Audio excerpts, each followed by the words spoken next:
Hey guys, I'm Arya. I'm Jasmine. Today we're going to be talking about how to use effective interjections in Harkness conversations. So, one of the things you may have noticed about Harkness discussions is that often it can be kind of difficult to get your voice into a conversation. Sometimes it's not clear when it's the right time to speak, and even if you know when the moment is right, it's not always easy to open your mouth and make your voice come out. So one thing that can help make injecting your voice easier is if you have a tool set of expressions that you can use in the right situation. An example of a phrase you can use is, I just wanted to add. So let's pretend Jazz and I are in a Harkness conversation about ice cream flavors. So, my favorite flavor is chocolate, but sometimes I do love mint chocolate chip. I just wanted to add that I think vanilla is a very underrated flavor. Okay, so that's one way you can break into the convo. And another way is if you feel comfortable doing so, sometimes it's best just to go straight to the point. So let's pretend Ari and I are discussing whether hot dogs or burgers are better for a barbecue. I personally think hot dogs are better because I grew up eating New York hot dogs and I absolutely love them.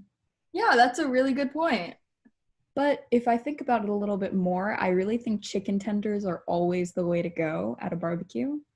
So I think we're a little bit off topic. You're right. You're right. I'll get back on topic. Okay, cool. So that's another way you can interject. Another reason you might want to is to share an idea. Sometimes, though, when we have ideas that aren't complete, we might be scared to share them, but you shouldn't be. Take this conversation between us as an example.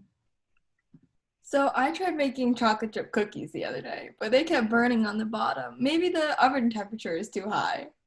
Another thing I was thinking about was maybe you could try using parchment paper instead of tinfoil. I'm not sure if it will work, but you could give it a try. Yeah, that's a really good point. I'll try it out. So this technique in a Harkness discussion, maybe in English, would look more like bringing new interpretations to a character or situation that the class hasn't discussed yet. So Cool. the last interjection we're going to be talking about is keeping the conversation going. Sometimes during Harkness, there will be a natural pause where people need time to process information or connect the dots. That silence isn't necessarily a bad thing, but it does require someone to continue the discussion.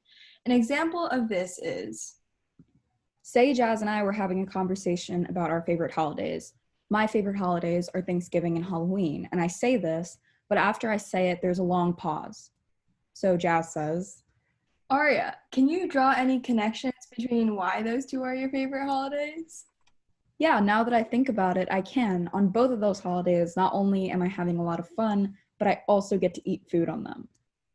So, do you notice the way that these last two are also useful for drawing classmates into the conversation who may be having some difficulty interjecting?